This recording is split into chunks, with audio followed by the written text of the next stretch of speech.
una mantra que des del poder autonòmic s'ha anat estenent,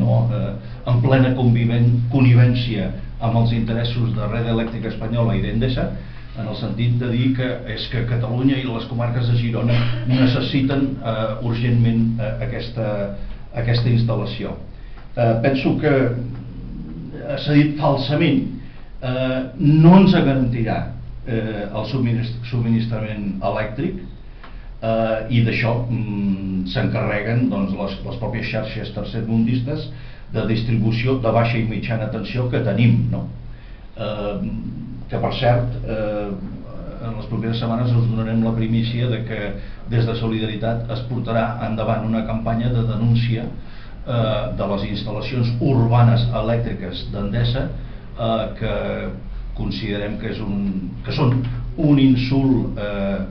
a les poblacions i un menyspreu absolut en el poder municipal,